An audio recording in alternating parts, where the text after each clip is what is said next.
Hello, ladies and gentlemen. This is HKidNC, and it's time to bring you some Dwarf Fortress. We're going to be Let's Playing Dwarf Fortress. I've been playing this for ages now. New version came out recently. Lots of cool new stuff. We try and get in as much of that as possible. Probably going to be doing a community fortress, which we'll be getting into more of that here in a bit. Right now, though, we have to create our world. For those of you who are unfamiliar with Dwarf Fortress, it's complicated as all hell. But the first step is really quite simple, and that is you press escape and it continues. And it will create for you a world. Pretty mountains, pretty trees, and then some water, as you can see in this particular image. The ends are supposed to represent hills, I believe. And then other symbols represent mostly civilizations. Oh, and some glaciers. Yum. Everyone needs a bit of ice.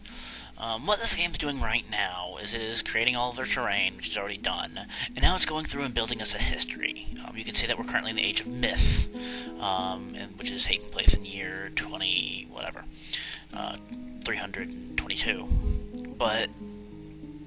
And that generates popular historical figures, locations, etc. for dwarves, elves, goblins, etc. Which is really useful, because that means that when we create our little civilization, we're going to be invaded by our long-term enemies, the goblin tribe of Zahadun or whatever, instead of just generic, oh look, there's some goblins trying to eat us.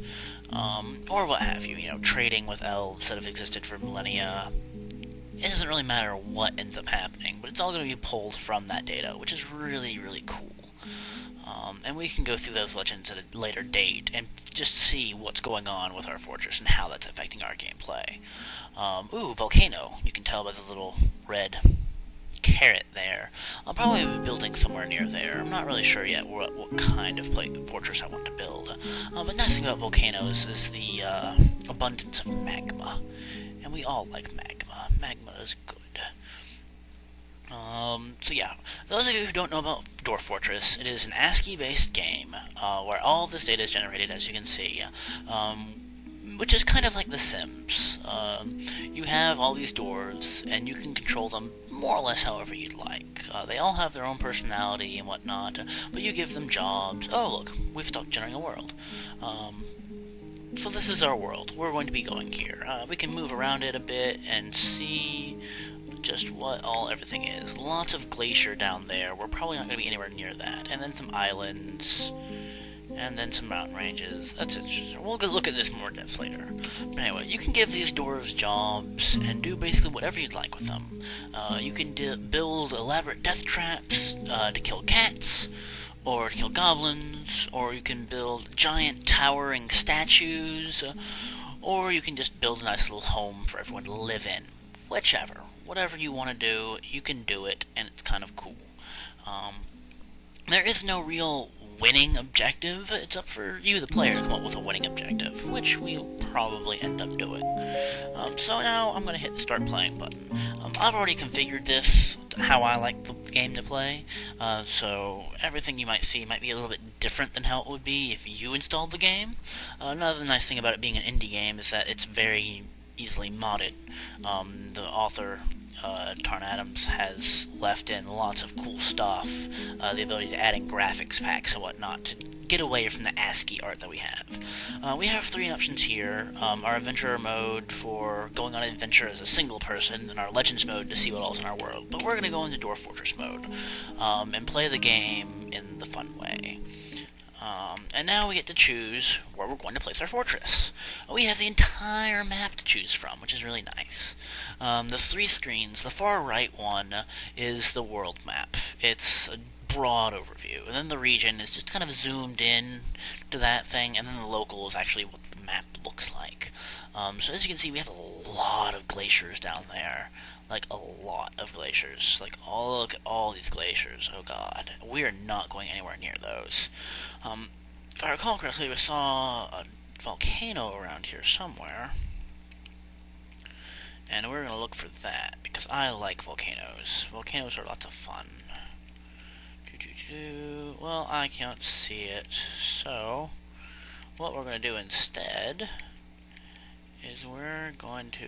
What's that? Oh, no. All of these symbols mean something. It takes a little bit of getting used to. Matter of fact, I don't even know what all of these symbols means, but green means that there's green stuff there. It's a forest, or hills or whatever. There's vegetation, that kind of thing. And then the gray squares are mountains. The blue lines are most likely water. The big blue splotches are lakes and seas, etc., etc. It's like looking at a map. So we're going to use the area finder. We're going to be going for a very small map. 4x4 is a good size. Not a big a hit on frames per second, which is our speed of how fast everything goes. We don't want an aquifer. Aquifers make our lives a pain in the butt. We do want a river, though, because the river is a good source of water. Aquifers are a good source of water, too, but it makes it really hard to dig down and really explore everywhere, and we don't want to do that. We do want flux stone, because flux will be useful later game as we start making steel and things like that to outfit our dwarves with an army, which I assume we plan on doing. We might not. I'm not sure what we want to do with this yet.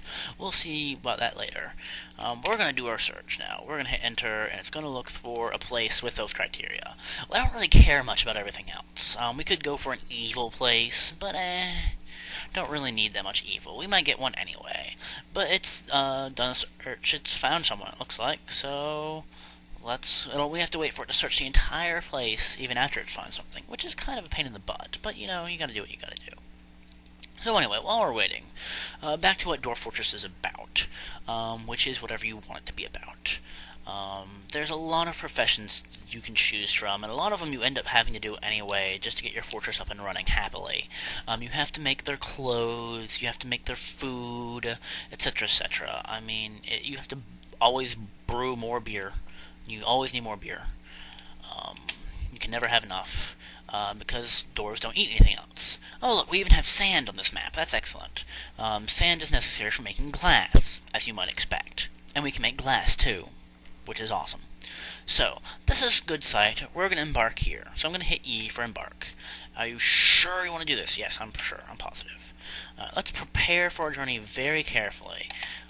Normally I have a pre-set up thing for this, but I haven't ported that over to the new version yet. So, what do we want to bring? Now, this is our list of professions. Oh my god, look at all these professions, all these skills that people can get.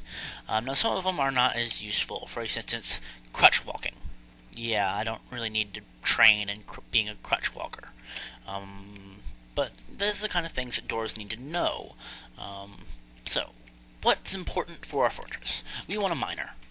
I'm going to put 2 points in mining because I like putting 2 points in everything at the beginning. I'll put 2 points in mining for this. We need 2 miners because mining's really important, as that's most of what we're going to be doing. That's most of what we're going to be waiting on is, are they done mining out this place yet? Are they done mining out this place yet? I need a new room, etc., etc.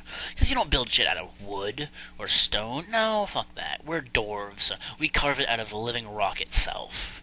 And by living rock, I mean completely and totally inanimate. We do need some wood, though, because you can only make beds with wood. You can't make a bed out of rock, because it wouldn't be very comfortable.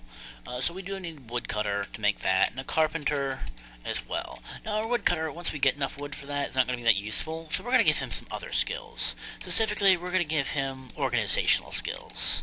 Just 1 point in all of those. We don't need conversationalist, fuck that. All of these will help him do some jobs for us that we'll need done. Administrative, noble-like stuff, not actual hard labor. Which, since he's going to have free time, might as well take care of that anyway. Alright, so we have a guy to cut trees, guy to work trees. Now we got have a guy to do something with all of that rock we're going to be mining out. So we're going to build a mason right here. That mason's going to take care of all of our rock crafting stuff. I'm probably going to pick up several more of those along the way. And finally, our peasant. 2 peasants. We're going to need growers and an herbalist. Herbalists to go pick plants out of the fields for us, and growers to go grow more crops after we pick them. Turn seeds into stuff. Now, take care of our items.